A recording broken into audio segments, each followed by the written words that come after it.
Hello and welcome to another episode of the podcast Rise and Tell with Sheekha. Our guest for today is Tom Haggarty. He is a retired corporate executive and a business fixer, and his career spans over 45 years. He's not just an author, but he's made presentations at numerous public and private events. He's written a lot of articles, and he has been interviewed by a variety of print publications and electronic media outlets. Tom Haggarty is the author of the book, The Business of Relationships. He talks about how there's an $8 trillion impact for bad relationships. He talks about how Americans don't trust each other, that everything is black and white. His quotes are deep, and he is someone who likes to document a lot of quotes from famous CEOs. And that's how he ended up writing his book, The Business of Relationships. So let's not waste any time and let's get started. So Tom, welcome to our show. Sheekha, it's a pleasure to be here. Greetings. Thank you. All right, we'll just dive right in, Tom. I am excited to know your story. My story. Well, I'll begin at the beginning. How's that? I am the oldest of 10 children. They range in age from me at age 71 to a sister who is 54. 9 of us of the 10 are still alive. Our parents are not. And I lost my brother to cancer in 1990 when he was 34 years old. So that's kind of the family background, if you will.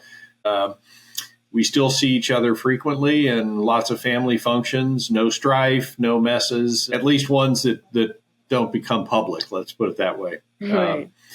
And then, I'm a college educated suburbanite. I crafted a career in business, both working for large and small companies, and for about 25 years having my own consulting firm. And we became known as corporate turnaround people. You know, if your company was in trouble, or if your lawyer or your accountant or your insurance guy, or most importantly, your banker thought you were in trouble, we were a firm that you could call. And, right. and we fixed a lot of companies. We sold a few. We had to close a few. But that's basically my background. And then, later in life, with 3 grown children and 4 grandchildren, I wrote a book. And it was published in late 2023, early 2024. And that's probably something we'll discuss today, but it's a book about relationships and how to apply business wisdom to make them better. Awesome. Congratulations on your book, Tom. Thank you. It is a big deal. I've published my book in 2021, and I know what that process looks like, how much it takes to actually get your book out there, and especially the marketing. That is a huge deal. But I'm intrigued because you are talking about relationships and also business. When I was doing my research on you, I saw something where you mentioned there's an $8 trillion impact because of bad relationships. Let's talk about that. How did you get that concept? And then how did you relate it to the $8 trillion impact? Well, I wish I could say it was my genius, but the $8 trillion actually comes from a Gallup survey that was done in 2022. And basically what Gallup showed was that failed relationships have an impact in business. They have an impact in terms of absenteeism. They have an impact in terms of lower productivity. They have an impact in lower retention of employees. Gallup was able to say in their survey that if you are in a bad relationship, a dysfunctional relationship, you are about 65% more likely to quit abruptly your employment than an employee in a thriving relationship, let's say. So the $8 trillion is quantified across the world's businesses, and that's what Gallup said was the number, the $8 trillion. What is even more staggering to me is not in the same survey, but in the same suite of surveys, they were saying that all of a sudden now 68% of us don't trust each other. Oh. Wow. We don't trust each other because we're not reliable. We don't trust each other because we have missed commitments. That kind of thing. But that is way up from what it was, say, in the middle 1970s, when about 55% of us said, I fundamentally do trust other people. Now that is down to 32%. Wow. There's another 60% of us now with the advent of AI and Amazon and immediate delivery of just about everything. 60% of us are saying that loneliness is our constant companion. We're the most technologically advanced society in history, but yet we don't relate with one another.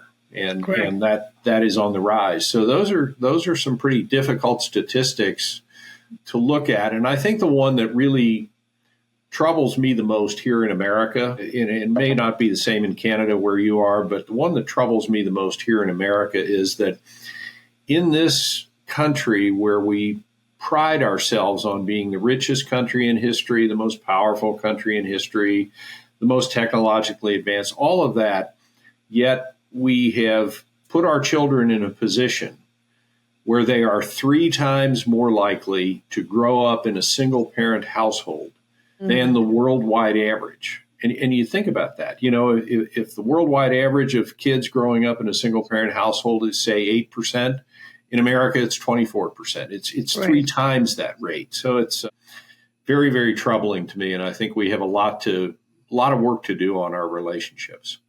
And what would you say when we talk about relationships? Is it relationship with coworkers or relationship with your family, your spouse, or is it everything? It's all of the above. These are interpersonal relationships. They can be familial, they can be platonic, they can be romantic, they can be collegial. It's the neighbor, it's the friend, it's the golf partner, it's the spouse, the child, the sibling, the parent. It's all of the above. Okay. What would you say to someone who is closed? Let's say someone who hasn't been that friendly since they were a little child. For whatever reasons, let's say they have a very difficult time making friends. And even if they make friends, they have a very difficult time maintaining those relationships because let's be honest, every relationship in this day and age requires input and time from both the ends. Mm-hmm. And so what if there's this person, when you ask them, okay, how many friends do you have? They say, okay, I have 5 friends. But then how often are you meeting them? Tell me what's going on in this third person's life. This person has no clue because they haven't made the effort. So what would you suggest to someone like that? Well, I think, first of all, you have to draw the distinction between, is a person healthy in a limited number of relationships, or are they not? Are they happy, or are they dissatisfied? So I think that's a line of questioning, if you will, that I would pursue, first of all, because there are people, Sheekha, as you well know, that are natural introverts. They prefer solitude. They prefer a contemplative life.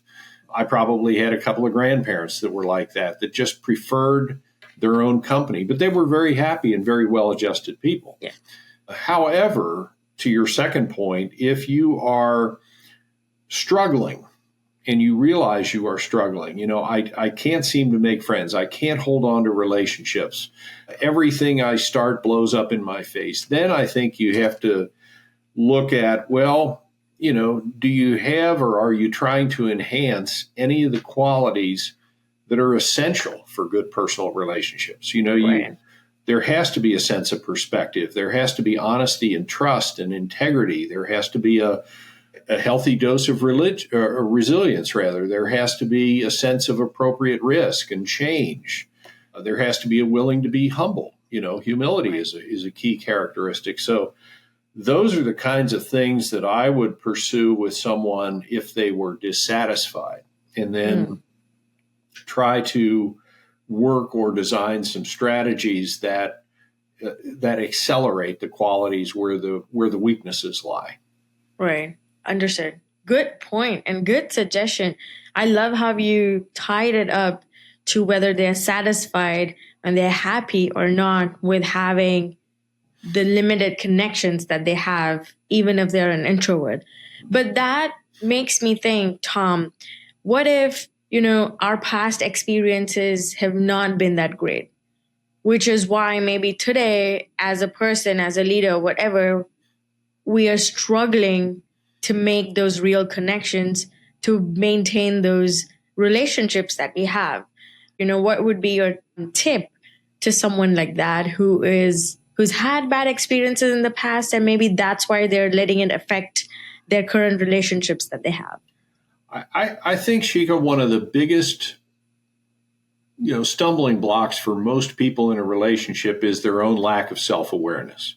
Yes. I think if you are not courageous about looking in the mirror, if you're not courageous about getting your thoughts on paper, journaling is pretty fashionable and has been for some time. But I mean, people who are astute, people who are self-reflective, people who are somewhat analytical use those kind of tools. They're pretty fearless about looking in the mirror and assigning responsibility to themselves for some of the downfalls.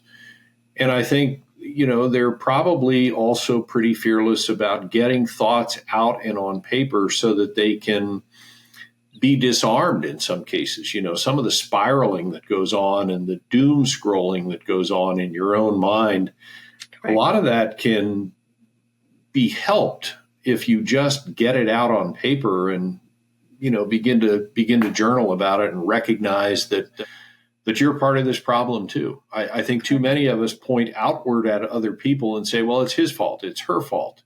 Yeah. The boss did this, my employee wouldn't do that, and a lot of times a little self-reflection is the best medicine. Correct. Oh, what a wonderful point, Tom, because most of our episodes in our podcast kind of hint at that first thing, is that make time for yourself so that you can do some reflection on your own, figure out what's working for you and what's not. And I think you bring up a very good point, because now what you're saying is that it directly impacts your relationships and everything around you if you are self-aware. Yes. Great point. Great point, Tom. Now I'm curious to know, in your experience as a business owner, as a father, or whichever role you played, what do you think is the most easiest thing one can do to excel at their job, at their workplace, at their family, in their relationships? What's that one simple thing that everybody usually misses out, but you've noticed it and you've written a book about it?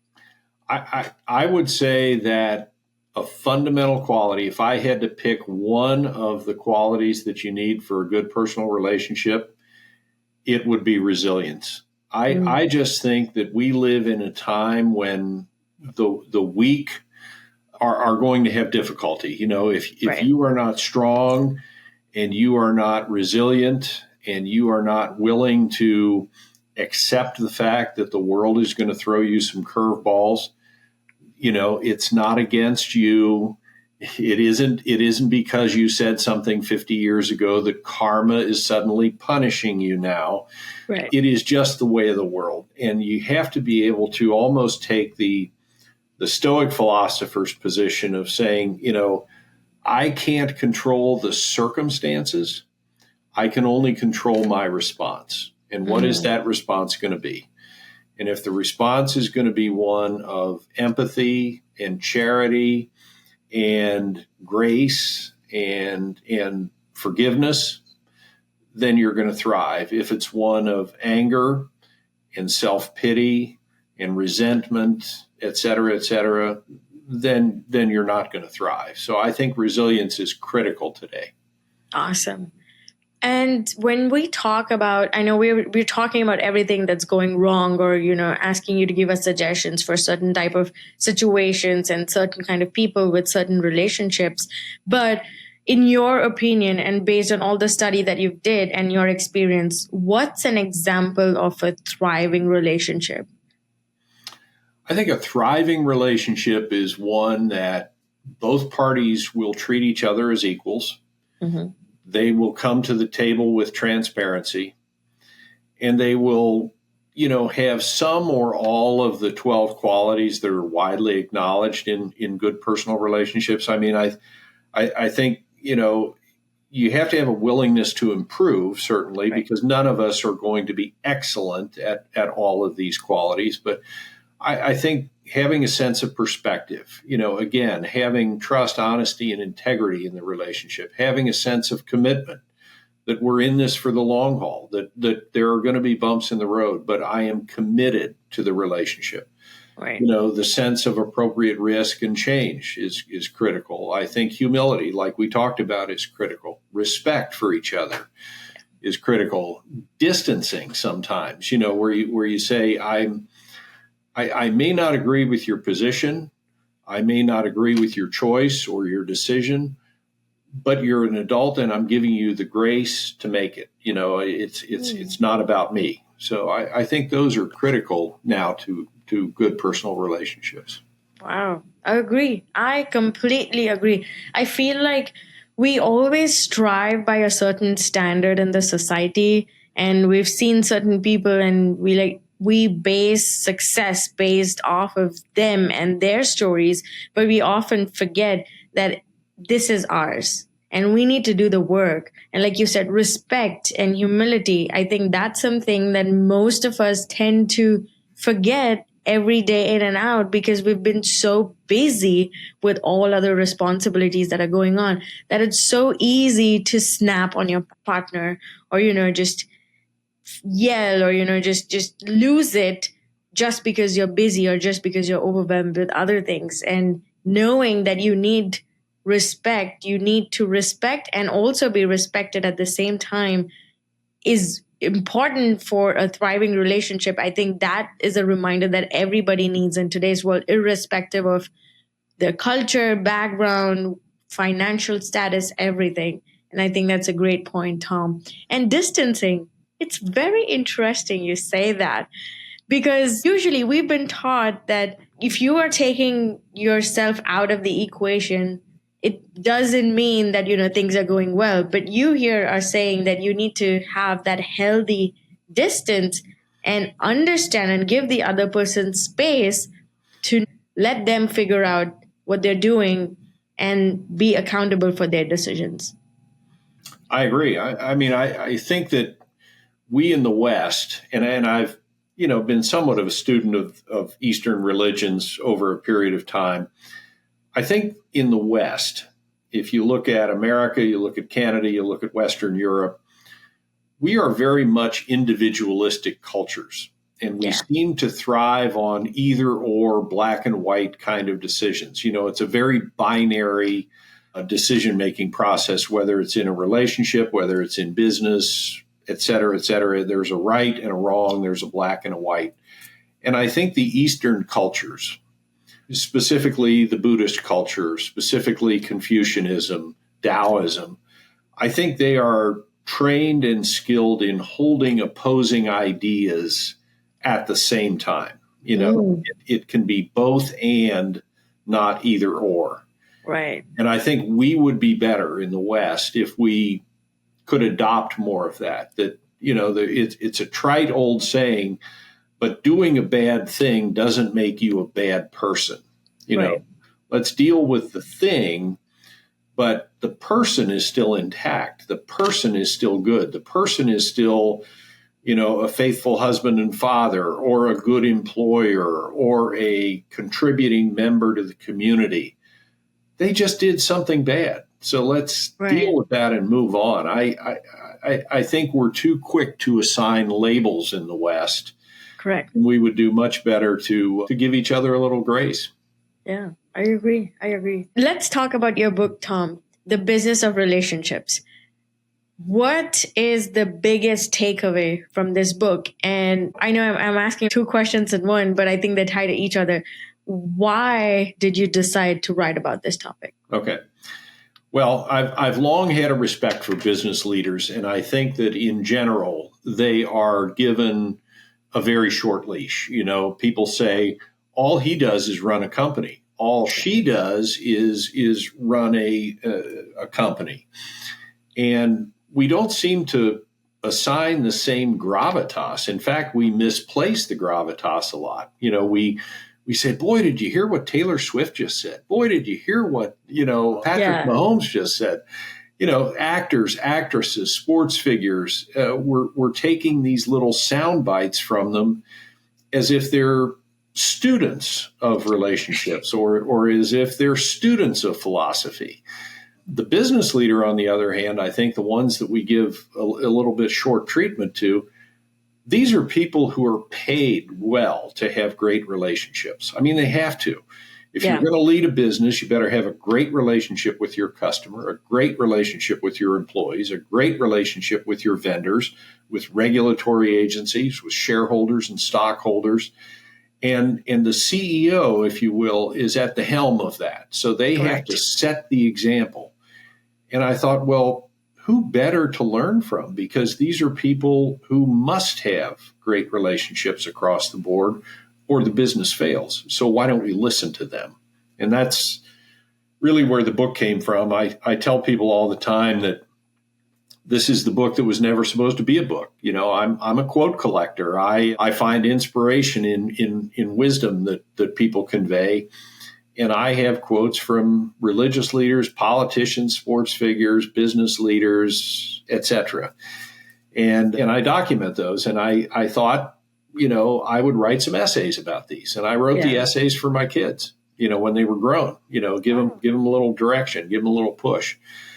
And I think maybe around the time I had 10 or 15 of these written that I had sent off to friends and family, somebody suggested it ought to be a newspaper column. And I said, I don't want to do that. Right. That's not of interest.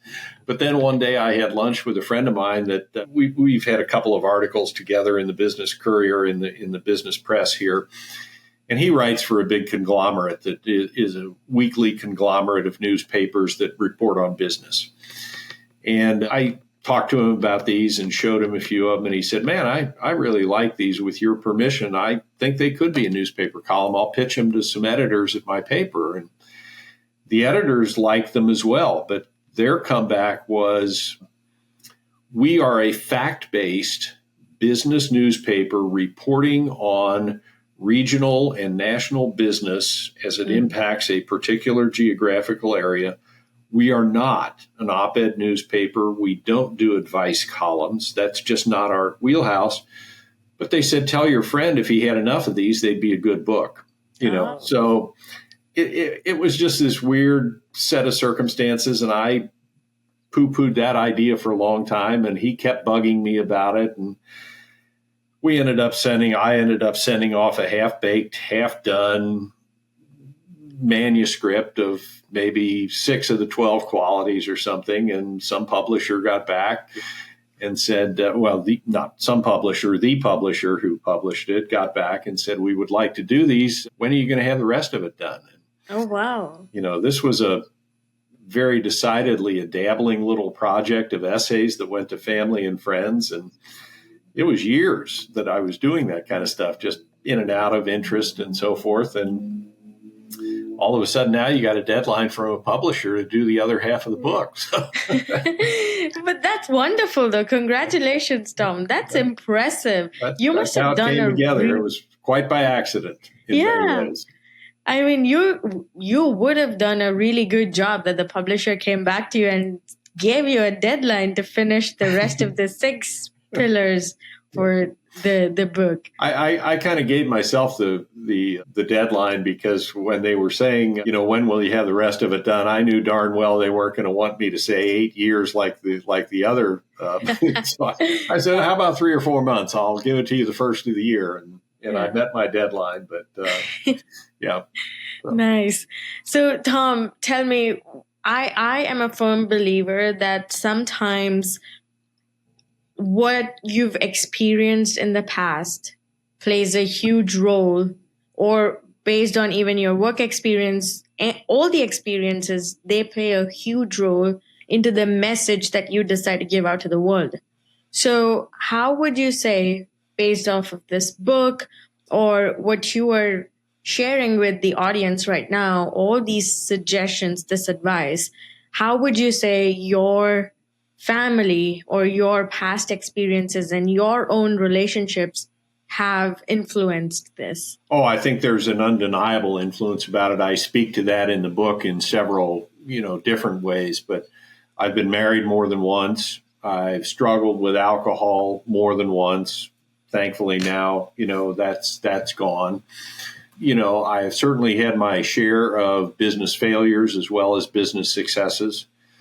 And I think for me anyway, the real test came in the personal side of the relationships of, if a marriage falls apart, does that mean the relationship with the children does as well? You've got to really work at that. You've got to realize that you're going to lose a set of friends, but you need to be able to rebound from that. You need to be able to take a realistic look. A CEO once said that, don't see things as you wish they were, see them as they are. And that's part of that self-reflection that we spoke of earlier. So I don't think that anyone can do a credible job of writing an advice book unless you've lived in the circumstance that you're writing about. And that's really what I tried to do with the book, is acknowledge my own faults, my own failures, some of my own successes. Awesome.